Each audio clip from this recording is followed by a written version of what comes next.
Well, if you clicked on this video, then I suggest that you're interested in the habits that you need to adopt in order to go on to pursue your goals and then subsequently become successful in life. In James Clear's Atomic Habit, he goes on to highlight the importance of learning good habits and then trying as much as possible to do away with bad ones. And so in this video, I'll be sharing 11 general life lessons and money habits that you need to adopt in order to steer yourself towards the subsequent attainment of your goals in life. And with that said, we go straight to the first point and the first habit, which is that you need to pay yourself first. And so in The Richest Man in Babylon, written by George S. Clason, the king of Babylon summoned the richest man in Babylon, who happened to be Akkad. And then one of the advices that he gave to the men of Babylon was that 1/10 of everything that you earn at the end of the month or at the end of the year is yours to keep. So that is the same principle that you need to adopt and the habit that you need to adopt in order to subsequently steer yourself towards the attainment of financial goals. What you need to know is that savings is a great way for you to build wealth over the long run. And so a portion of everything that you earn at the end of the month or probably at the end of the year should be kept aside in a bid to steer you towards the attainment of your financial goals. This brings us to the second money habit, which is to learn to budget. And then one of the most prominent ways to budget and the easiest ways that you can actually budget is to adopt the 50-30-20 rule. And so 50% of everything that you earn at the end of the month should go into your basic needs. That is your rent or mortgage, and then any basic need like food or shelter or anything that is likely to sustain you at the end of the year or at the end of the month. So what you need to know is that 50% of everything you earn or anything that comes in the form of income or returns should be set aside or earmarked specifically for your needs. The further 30% can go into wants. It can go into, any form of entertainment or anything that sustains you or brings you joy. It can also go on to cover personal investments like buying books or buying courses or learning or investing in yourself subsequently to develop skills that are necessary for you to attain several goals along the line. And the last point, which is the 20%, can go into savings and investment. And so that is one habit that you also need to adopt in order for you to become successful in life. Budgeting is extremely important because it ensures the discipline and of course the requisite fiscal strength and the ability that you would need to reach the goals that you set later on in life. This brings us to the third money habit, which is to invest early. So Warren Buffett started investing when he was as young as 11 years old in Omaha, Nebraska, and that really helped him to compound his wealth over time. Compound interest is best appreciated when you start investing very early. And people at this point will say, oh, I'm struggling constantly, living paycheck to paycheck. So how do I find the money to invest? Investing is probably for the rich people or people who are well to do. The truth is that you can invest as little as you want, like in the form of savings. And what you want to do is that you need to try as much as possible and then automate those little payments in the form of investment into a brokerage account, and then subsequently you buy into any index fund. According to Warren Buffett, anyone with less than enough money who really wants to invest should buy into an index fund. And that is something that you can do with as low as £10 or $10. So what you can actually do is to go on probably and then automate the payments every single week or probably every single month into that brokerage account. Of course, I'll link a video down in the description, which I go on to detail every single thing that you need to know in order for you to make those little contributions to that brokerage account and then eventually take advantage of compound interest to invest and then build wealth over the long run. This brings us to the fourth money habit, which is to build multiple streams of income. Building multiple streams of income isn't something that is only for the rich. It also ensures that you're fortified against any unfortunate occurrence or economic turmoil in the future. So what you want to do is that you need to try as much as possible and then commercialize any skills or experience that is likely to bring you some form of income in the long run. And so, for example, if you're a videographer or you're a photographer, you can actually set up a YouTube channel and then earn money through that by teaching people how to perfect their skill when it comes to photography or videography, or how to probably even edit videos here on YouTube. That is the very surest way for you to build wealth in the long run, because the average multimillionaire has got at least 7 streams of income. So they've diversified their income streams to make it much more difficult for them to be subjected to any form of unfortunate economic occurrence in the future. The fifth money habit is actually going on to live below your means, or avoiding what is popularly known as keeping up with the Joneses.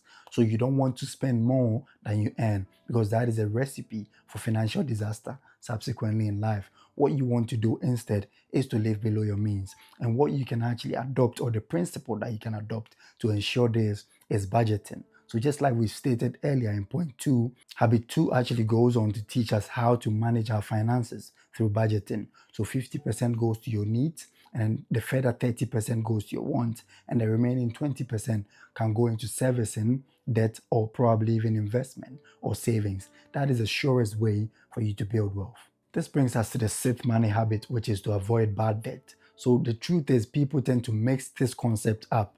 So they look at any form of debt as a bad debt. However, there are good debt and then there are bad debt. So bad debt is anything that is likely to set you up for any obligation in the near future, in the form of a series of payments actually going out of your account or going out of your pocket. What you want to do is that you need to take on debt in order to purchase assets or things that are likely to return some form of income in the near future. And so anytime that you borrow to purchase assets, and mind you, there are several assets that would eventually take money out of your pocket, like getting a brand new car. The series of payments that you make every single month is a form of a liability. So you need to ask yourself, this thing that I'm purchasing, is it likely to bring money into my pocket or take money out of my pocket? If it brings money into your pocket, then that is an asset. If it takes money out of your pocket, then that is a liability. And that is something that you want to shy away from, or not take any debt to actually secure those form of things.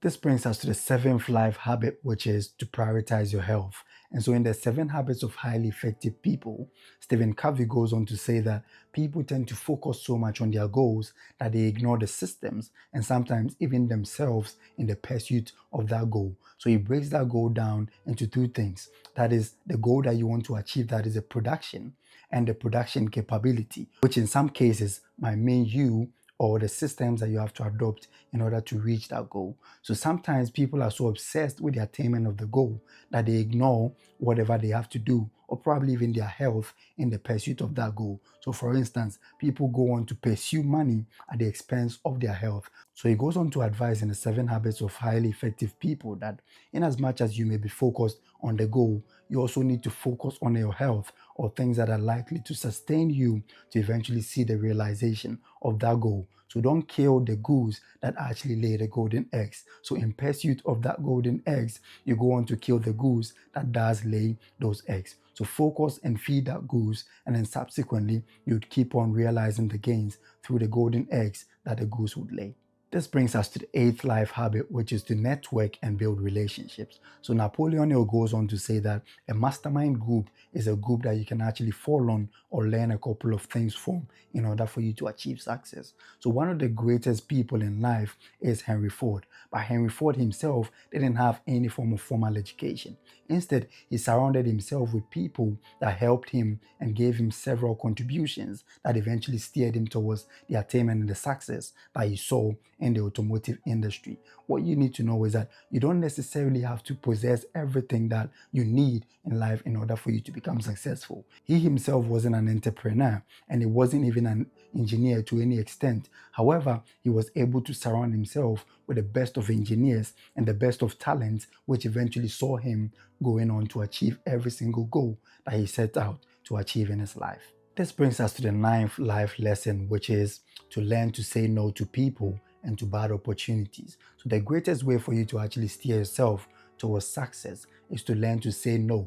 But the greatest difficulty also comes with learning to know what exactly to say no to and what to say yes to. And that is a confusion that several young people tend to find themselves in, simply because they don't have enough experience for them to fall on in order to make the right decisions in life. So what you want to do instead is to ask yourself 2 simple questions, like I always do. So I ask myself the first simple question, which is this pleasing to God? If it is pleasing to God, then it also goes on to grant me the opportunity to ask the second question, which is this in the interest of men or is it likely to cause harm to other men?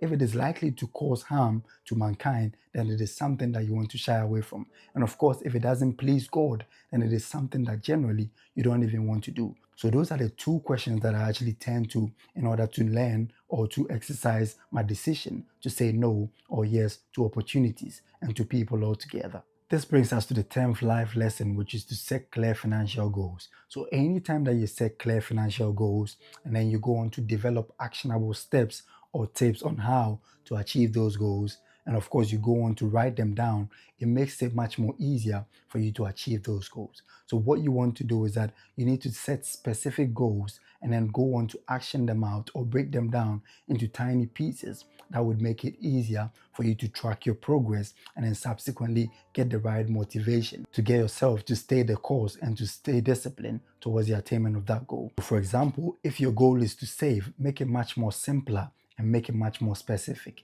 in that at the end of the month, I want to save £400 and that would amount to me saving £100 at the end of every week. With this goal, it makes it much more easier for you to track your progress and for you to stay disciplined in the course or the pursuit of that financial goal that you set and you write down to achieve at the end of the month or probably at the end of the year. This brings us to the 11th and the last habit, which is to keep learning. So Warren Buffett goes on to say that the greatest investment that you can ever make is in yourself. And he's a firm believer of actually going on to perfect yourself over time. Of course, with the necessary steps and the necessary education, he believes that anyone can become whatever they set their minds to achieve. Education is the single most important thing that you need to consider when it comes to becoming successful in life.